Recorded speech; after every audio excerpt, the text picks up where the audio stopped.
بسم اللہ الرحمن الرحیم الحمد للہ رب العالمین والعاقبۃ للمتقین وصلی اللہ وسلم علی نبینا محمد وعلی آلہ وصحبہ اجمعین اما بعد قال اللہ سبحانہ وتعالی فی کلامہ المجید اعوذ باللہ من الشیطان الرجیم بسم اللہ الرحمن الرحیم الف لام میم را تلک آیات الکتاب والذی انزل الیک من ربک الحق ولکن اکثر الناس لا یؤمنون۔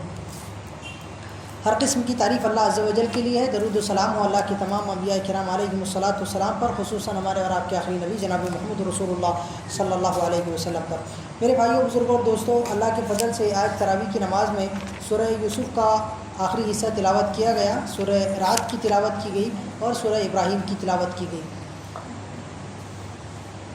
سورہ یوسف کا جو آخری حصہ تلاوت کیا گیا اس میں دراصل گزشتہ کل ہم نے آپ سے جو بات کہی تھی کہ حضرت یوسف علیہ الصلاۃ والسلام کے احسان کو اللہ رب العالمین نے بتایا ہے۔ بلا شک اللہ رب العالمین نے سورہ یوسف کے آخری حصے میں حضرت یوسف علیہ الصلاۃ والسلام کے احسانات کی انواع و اقسام کو ذکر کیا، چنانچہ کیسے حضرت یوسف علیہ الصلاۃ والسلام نے اپنے والدین کے ساتھ میں احسان کیا، کیسے اپنے بھائیوں کے اتنے بڑے گناہ کو کہ انہوں نے قتل کی سازش کی، ان کو کنویں کے اندر ڈال دیا، اس کو بھی معاف کر دیا، اور اللہ رب العالمین نے جب ان کو سلطنت عطا فرمائی، قوت عطا فرمائی، غلبہ عطا فرمایا، تو حضرت یوسف علیہ الصلاۃ والسلام نے اہل مصر پر احسان کیا، چنانچہ ان کے پاس میں جو غلہ تھا اس کو تقسیم کیا، حتیٰ کہ اہل عراق پر بھی حضرت یوسف علیہ الصلاۃ والسلام نے احسان کیا۔ ایسے ہی اپنے بھائیوں کی غلطی کو بھی انہوں نے معاف کر دیا، اور بھی جو ان کے ساتھ میں سجین تھے، مطلب جو قیدی تھے، ان کے ساتھ میں احسان کیا۔ جس قیدی پر احسان کیا تھا تعبیر بتا کے وہ جا کے بھول گیا تھا، اس کے بعد میں جب وہ ریٹرن آیا پھر اس کو تعبیر بتائی، اس کے ساتھ میں احسان کیا، یعنی متعدد احسانات حضرت یوسف علیہ الصلاۃ والسلام کے ذکر کیے گئے۔ اس کے بعد میں میرے بھائیوں، بزرگ اور دوستوں، سورہ رعد کی ابتدا ہوتی ہے۔ اللہ فرماتا ہے الف لام میم را تلک آیات الکتاب۔ یہاں پر آپ غور کریں کہ الف لام را کے ذریعے عام طور پر کتاب اللہ کے اندر جتنی صورتوں کی ابتدا ہوئی ہے ان سبھی کا نام اللہ کے فضل سے انبیاء کرام علیہم الصلاۃ والسلام کے ناموں پر رکھا گیا ہے۔ جیسے الف لام را یونس، حضرت یونس علیہ الصلاۃ والسلام کے نام پہ رکھی گئی۔ ایسے ہی الف لام را ہود، سورہ ہود، وہ بھی نبی علیہ الصلاۃ والسلام کے نام پہ رکھی گئی۔ ایسے الف لام را ابراہیم آگے آ رہی ہے۔ ایسے الف لام را ہجر، بعض اہل علم کہتے ہیں کہ ہجر بھی نبی تھے، بعض اہل علم کہتے ہیں کہ نہیں، وہ جگہ ہے جس کی طرف نبی کو بھیجا گیا تھا۔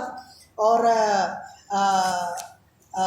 طیب، تو یہ ان صورتوں کے درمیان جو الف لام را کے ذریعے شروع ہوتی ہے، اللہ رب العالمین نے یہ ایک صورت رکھی ہے الف لام میم را، اس میں میم کا اضافہ ہے بیچ میں۔ اہل علم نے کہا کہ یہاں پر میم کا اضافہ دراصل اس وجہ سے ہے کہ اللہ رب العالمین نے اس سورۃ رعد کے اندر بہت ساری مثالیں بتائی ہیں، اور بہت عظیم اور بہت اچھی مثالیں اللہ رب العالمین نے سورت کے اندر ذکر کی ہے۔ جیسے آپ دیکھیں، اللہ رب العالمین ایک مثال ذکر کرتے ہوئے فرماتا ہے وَفِي الْأَرْضِ قِطَعٌ مُتَجَاوِرَاتٌ وَجَنَّاتٌ مِّنْ أَعْنَابٍ وَزَرْعٌ وَنَخِيلٌ صِنْوَانٌ وَغَيْرُ صِنْوَانٍ يُسْقَىٰ بِمَاءٍ وَاحِدٍ وَنُفَضِّلُ بَعْضَهَا عَلَىٰ بَعْضٍ فِي الْأُكُلِ إِنَّ فِي ذَٰلِكَ لَآيَاتٍ لِقَوْمٍ يَعْقِلُونَ۔ اللہ فرماتا ہے کہ آپ زمین کو دیکھو، آس پاس میں ہم نے زمینیں بنائی ہیں، اور اس زمین کے اندر آپ دیکھیں گے کہ بہت سارے باغات اللہ رب العالمین نے کھجوروں کے، بہت سارے باغات انگوروں کے اللہ نے رکھے ہیں، اور ان باغات میں سے بعض درخت ایسے ہیں جن کے خوشے آتے ہیں اور بعض درخت ایسے ہیں جن کے خوشے نہیں آتے۔ اور اللہ رب العالمین نے ان سارے درختوں کی مثالیں دے کر اللہ رب العالمین نے فرمایا یسقیٰ بماء واحد، یہ سارے کے سارے درخت دراصل ایک ہی پانی سے سیراب کیے جاتے ہیں اور سینچے جاتے ہیں، لیکن آپ دیکھیں ان کا رنگ الگ ہوگا، ان کی بو الگ ہوگی، ان کا ذائقہ الگ ہوگا، ان کا مزہ الگ ہوگا، اور ان کا حجم الگ ہوگا، ان کی کمیت و کیفیت الگ الگ ہوگی۔ اب اللہ رب العالمین نے اس مثال کو ذکر کر کے دراصل ہم لوگوں سے یہ کہا کہ ایسے ہی پہاڑوں کے اندر بھی اللہ نے اختلاف رکھا ہے، ایسے ہی انسانوں کے اندر بھی اللہ رب العالمین نے اختلاف رکھا ہے، لہٰذا ہمیں یہ بات جان لینی چاہیے کہ کوئی بھی انسان ایک دوسرے کے جیسا نہیں ہے۔ ہر ایک انسان کے افکار، خیالات اور اس کی باڈی لینگویج، اس کا جسم اور اس کے معتقدات یہ الگ الگ ہو سکتے ہیں۔ اللہ رب العالمین نے بلا شک سب کو اسلام کی دعوت دی ہے، لیکن اسلام میں داخل ہونے کے بعد میں بھی لوگوں کے نظریات اور لوگوں کے افکار و خیالات اور لوگوں کی عادتیں، اطوار الگ الگ ہو سکتے ہیں۔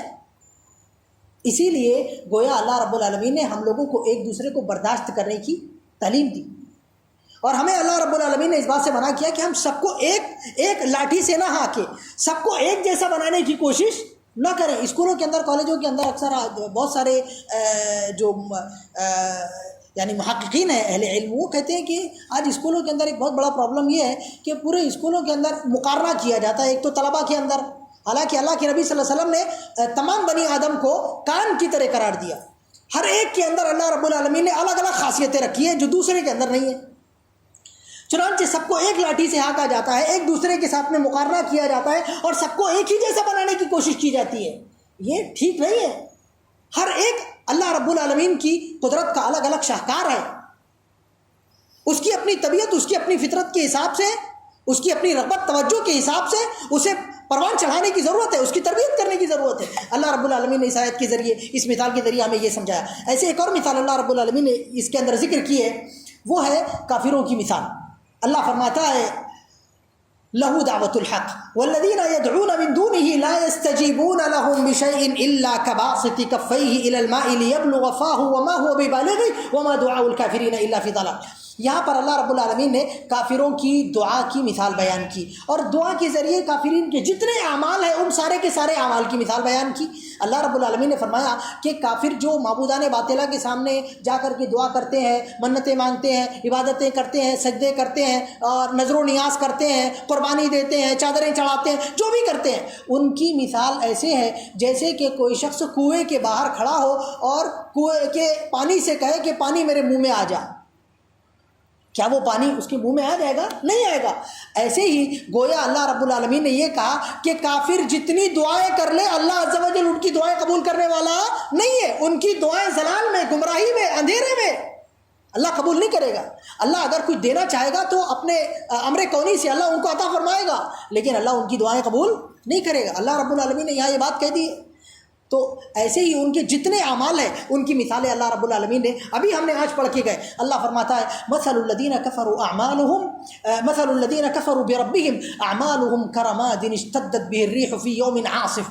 کافروں کے اعمال کی مثال ایسے ہے جیسے کوئی گرد و غبار زمین پر پڑی ہوئی ہو اور تیز آندھی آئے اور ساری کی ساری گرد و غبار کو اڑا کے لے کے چلا جائے، چنانچہ اب کچھ بچے گا وہاں پہ گرد و غبار میں سے کچھ بھی نہیں۔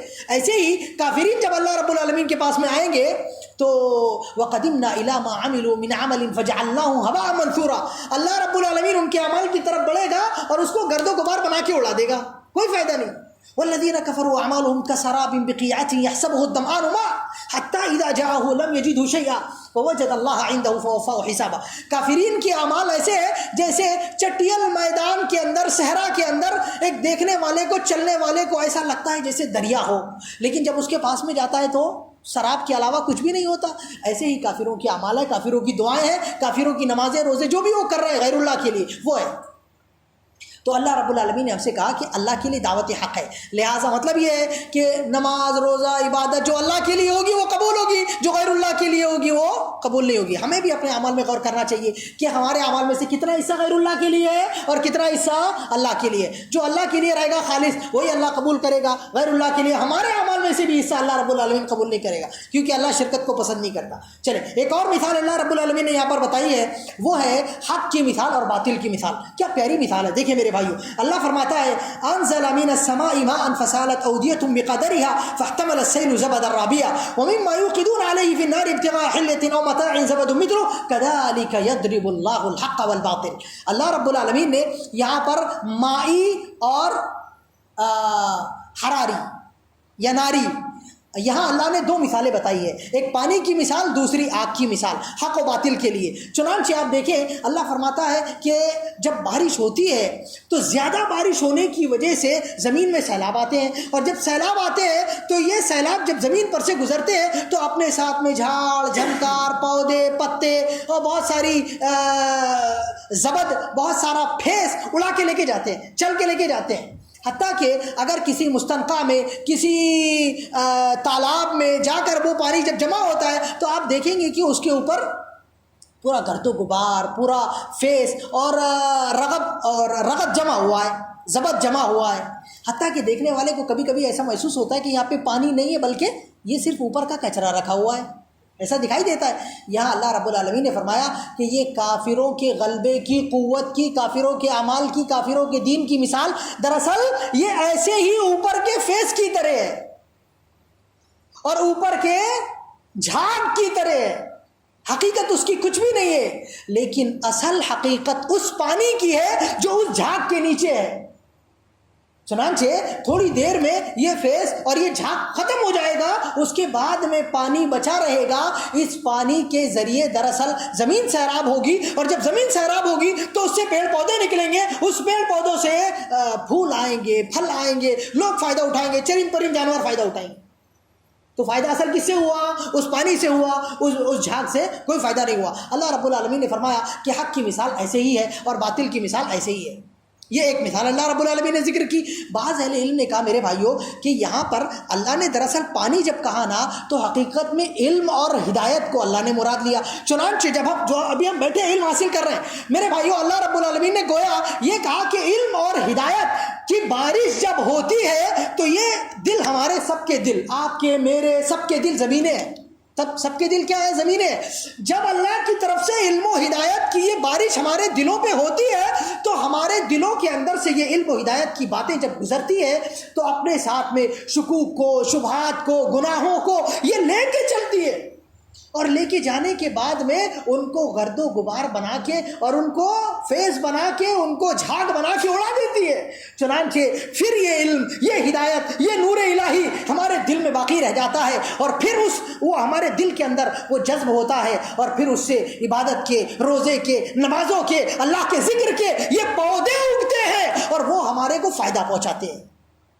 کتنی پیاری مثال اللہ رب العالمین نے بتائی. ایسے ہی اللہ رب العالمین نے ناری جو مثال بیان کی وہ فرمایا کہ گویا حق اور باطل کی مثال ایسے ہے، یا علم اور ہدا اور نیک اعمال اور برے اعمال کی مثال ایسے ہے جیسے کہ کوئی آدمی سونے کو یا چاندی کو آگ پر تپائے، جلائے. جب اس کو جلاتا ہے تو اس کے اوپر بھی ایسے ہی جھاگ آتا ہے. حقیقت میں اس جھاگ کی کوئی حیثیت نہیں ہوتی. وہ جو نیچے سونا ہوتا ہے اس سونے کے ذریعے دراصل فائدہ ہوتا ہے جس سے لوگ پہنتے ہیں، زینت اختیار کرتے ہیں. اور ایسے ہی میرے بھائیوں، بزرگوں اور دوستوں، حق کی مثال ہے، علم کی مثال ہے، عمل کی مثال ہے، عمل صالح کی مثال ہے. اور ایسے ہی جو برے اعمال ہے یا جو برے ادیان ہے، برے مذاہب ہے، ان کی مثال ہے. جو اچھا ہوگا وہ برقرار رہے گا، فائدہ مند ہوگا، اور جو بیکار ہوگا وہ ختم ہو جائے گا. ایسے میرے بھائیوں اور بھی مثالیں اللہ رب العالمین نے قرآن کی اتنی پیاری مثال بیان کی ہے، لیکن شاید ٹائم نہیں ہے. جنت کی مثال، جہنم کی مثال اللہ رب العالمین نے بتائی ہے. آپ جا کے چیک کریں، میں آیت پڑھ دیتا ہوں خالی.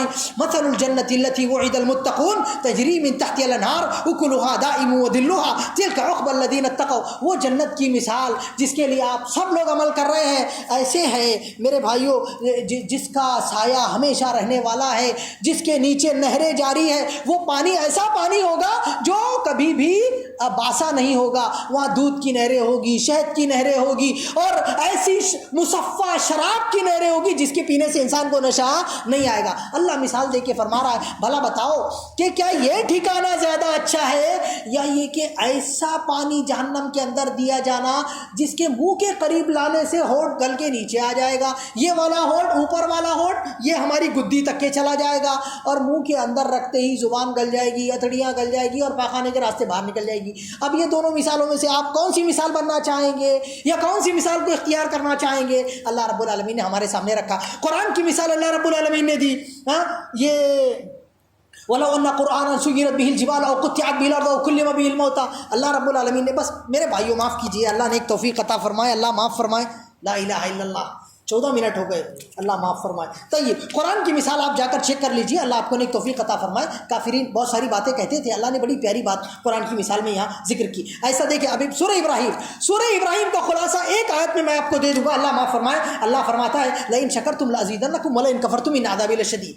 اگر شکر کرو گے نعمتوں میں اضافہ کروں گا، اگر شکر نہیں کرو گے اللہ عذاب دے گا. تو میرے بھائیوں، اس میں اللہ رب العالمین نے شکران والے اعمال ذکر فرمائے. ٹھیک ہے، ایسے ہی اللہ نے شکران والی شخصیتوں میں حضرت ابراہیم علیہ السلام کو ذکر فرمایا، اور ایسے ہی اللہ رب العالمین نے کفران والے اعمال یعنی اللہ کی ناشکری اور اللہ کی کفر والے اعمال ذکر فرمائے، اور ان کی مثال میں اللہ رب العالمین نے شیطان کو ذکر فرمایا۔ تو میرے بھائیوں، اللہ رب العالمین کا شکر ادا کیجئے، اللہ رب العالمین کی ناشکری سے بچے رہیے، اللہ رب العالمین ہم سب کو نیک توفیق عطا فرمائے، ہمارے گناہوں کو معاف فرمائے، آمین، وآخر دعوانا ان الحمد للہ رب العالمین، والسلام علیکم ورحمۃ اللہ وبرکاتہ۔